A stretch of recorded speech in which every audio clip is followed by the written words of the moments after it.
Hello friend! Looking to play Summoner in Terraria 1.4 but no idea on where to start? Well, you've come to the right place.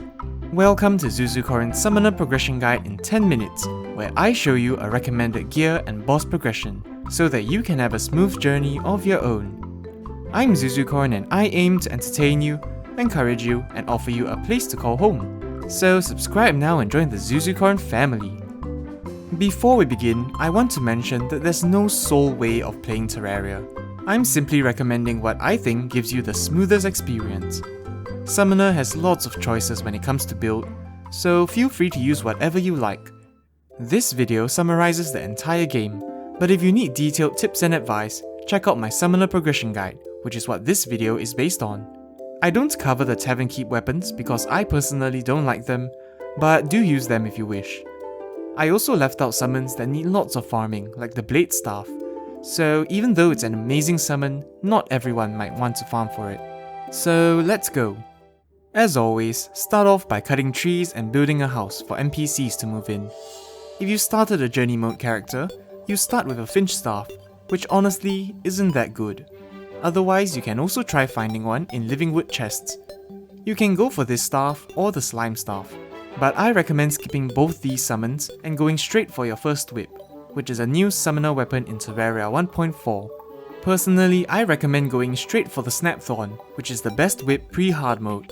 This is crafted with stingers, vines, and jungle spores from the jungle.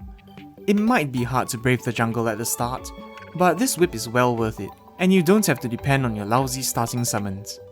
Craft the Snapthorn and use it as your main weapon.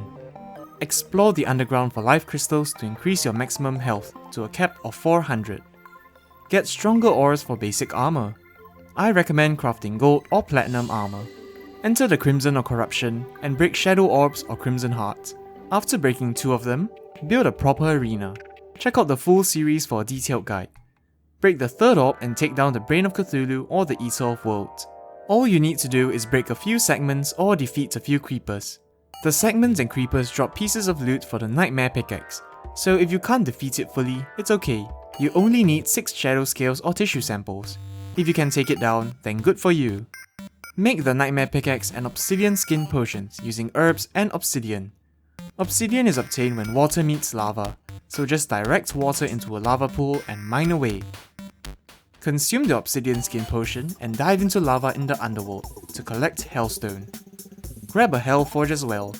At the Hellforge, craft Hellstone bars with Hellstone ore and obsidian, and use those to create the Molten Armor and the Imp Staff, which is one of the most reliable summons pre-hard mode. Try to get some essential accessories like the Hermes boots as well. If you get a Goblin Invasion, complete it to unlock the Goblin Tinkerer. You can take down the Eye of Cthulhu anytime you obtain the Hermes boots. In Expert mode, it's much easier after you obtain the Imp Staff. Enter a hive in the jungle and challenge the Bee Queen. This rewards us with beeswax for our summoner armor. You will always need at least 2 queen bees defeated for the full set. Craft the bee armor with beeswax and prepare for hard mode. Take down Skeletron for dungeon access and find a bewitching table, which gives you an additional minion slot. If you find the desert biome chest, feel free to mark it out with torches. The summon from this chest is decent, but getting a desert key isn't easy, so it's really up to you. Prepare a spider biome by building a box to protect you. This is really important. I also recommend building an underground jungle fishing spot for variegated lardfish, which is a component in the summoning potion, which once again gives you another minion slot. Build your hell bridge and challenge the wall of flesh. I found that getting rid of the hungries with your whip while your imps attack it is a pretty great technique. Otherwise, you can use the ballista staff from the Tavern Keep and keep your distance. This fight isn't going to be easy, but eventually you'll succeed. Welcome to hard mode. If you're lucky, you can get a firecracker whip or a summoner emblem, but the whip really isn't important. Using the prepared spider biome, use your summons to farm black recalces, which are hard mode spider variants. They drop spider fangs to craft spider armor and our very first hard mode summon. With the box and your imps, you can farm them safely. Craft the spider armor and the spider staff. Feel free to get the sentry as well. We are now strong enough for early hard mode. Head over to an ice biome in the rain for a chance to encounter an ice golem, who is easily defeated by boxing yourself in. Obtain the frost core, Souls of Lights from the underground hollow, and Souls of Night from the Underground Crimson or Corruption. If you're lucky, you can get the Blade Staff as well, which is a really strong summon weapon from enchanted sword enemies. Use the Pawn Hammer to break demon altars to generate hard mode ores. Use a Molten Pickaxe to mine Cobalt or Palladium, and then use the Cobalt Pick to mine Orichalcum or Mithril to make the hard mode anvil. Then, craft the Cool Whip at the anvil using the souls and the Frost Core. If you didn't get an Ice Feather from the Golem, farm more Golems for one. After you've gotten one, head over to the Sky Island and farm Wyverns for Souls of Flight. Then, craft the Frozen Wings at the Orichalcum anvil. There are now two main options for you. You can try using the Spider Staff to take down the twins. It's challenging but doable. If you need tips, check out the full series. With the twins defeated, craft the Optic Staff using a Black Lens and Souls of Sight.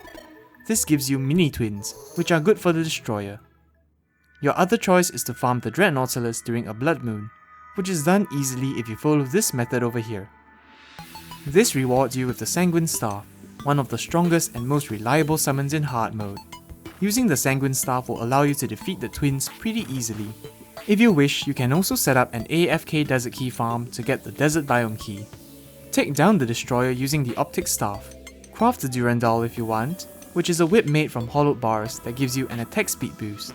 After defeating a mechanical boss, you can also hunt moths in the jungle to craft the butterfly wings. Check out this video for detailed wing advice. Also, obtain life fruits to increase health to 500. Take down Skeletron Prime as well. You can try to get the Pirate Staff, but it's honestly not that good. By this time, if you still haven't gotten the Sanguine Staff, you can consider getting it. It helps with Plantera, Golem, and even the Empress of Light. Break a Plantera bulb to summon Plantera. It might be challenging, but manageable. Eventually, with Plantera defeated, you might get a Pygmy Staff. However, it's pretty horrible for airborne enemies. Just look at them trying to hit a jungle bat. However, the Pygmy Staff is pretty decent for Golem. Buy the Tiki armor set and the Pygmy necklace, which gives you even more minion slots. Explore the post-Plantera dungeon for Ectoplasm, and components of the Master Ninja gear. If you get a Morning Star Whip, that's good as well. The Morning Star has really high base damage, and its summon tag allows the minions to crit. Craft the Master Ninja gear for a dash and chance to avoid hits. Next, enter the Jungle Temple with a wire cutter and deactivate any traps that you come along. When you reach Golem's chamber, make sure to destroy all the circuits and remove the spikes. Defeat Golem easily by building a row of platforms near the top and just continuously moving. You can also try getting a Deadly Sphere Staff from the Solar Eclipse after Plantera is defeated. This summon is especially great against group of enemies. I recommend you to summon a Martian invasion after Golem is defeated to obtain the Xeno Staff from the Martian Saucer, and it's much harder now due to the laser going through blocks. However, this video will show you how to farm it pretty easily and safely. I recommend farming Duke Fishron for the Fishron wings. It should be manageable with the Xeno Staff. Anytime after Plantera is defeated, you can also try fighting the Empress of Light for the Kaleidoscope, one of the strongest whips in the game. Using the Pumpkin Moon Medallion crafted with Ectoplasm, farm the Pumpkin Moon event. You can get things like the Dark Harvest Whip, Spooky Armor, Necromantic Scrolls and Papyrus Scarabs, and a Raven Staff too. At the very least, get the Necromantic Scrolls. These can be made into Papyrus Scarabs, and both accessories stacked. Now you have the freedom to attempt the Empress of Light in the day. It's a difficult fight and you die once you get hit. However, if you can succeed, you will be rewarded with the Terra Prisma, and you don't need any other summons ever again. It's not easy, but once again, I've got a video on that, so feel free to have a look. This summon is completely optional, but it is powerful. Also, upgrade to the Spooky Armor if you wish. Massacre the Lunatic Worshippers and defeat the Lunatic Cultists using the Xeno Staff. Pillar events are done in a gauntlet style, so after defeating enough enemies, you can then take down the pillar and claim your Stardust Fragments. Add the Ancient Manipulator from the Cultists, craft the Stardust Dragon Staff. If you have enough, make the Stardust Cell Staff as well.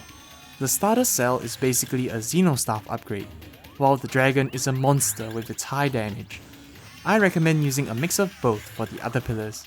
If you have obtained the Terra Prisma, you can just stand still and nothing will ever come close to you. Take down another 2 pillars. Defeat the third only if you're ready to face the Moonlord, meaning buffs and arena prepared. You can opt to make super healing potions as well, using greater healing ones and one of each lunar fragment. I recommend using hollowed armor for the Moonlord, because the holy protection will help a lot. For expert mode players, you can use the soaring insignia with fish on wings. For normal mode players, you can build a long road of asphalt. Once the Moonlord is summoned, fly or run in one direction, keeping enough distance to avoid attacks and for your summons to deal damage. Just be careful of the fast moving projectiles. For the Stardust Dragon users, just fly along and fly over the Moonlord when the laser is fired. Try to get all 3 eyes out at the same time, but I get that it's pretty hard because we're using AI. Eventually, you unleash all 3 eyes and the core opens. At this point, just fly or run along the world. You'll reach a point where the dragon continually chases the core, which is great damage. Eventually, the Moonlord will fall and you have finished your journey as a summoner.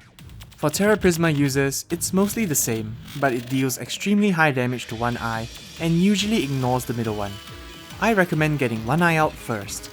However, once the laser is fired, don't go over the Moonlord. This allows the Terra Prisma to take down the middle eye first. Eventually, things will go the same way and you will indeed defeat the Moonlord. Your summoner journey is now complete. I hope you had a wonderful and smooth journey. If you enjoyed the video, make sure to subscribe and hit the bell icon too, for more Terraria guides and coverage. This has been Zuzucorn Games. Have a nice day, and have a great week ahead. Bye bye!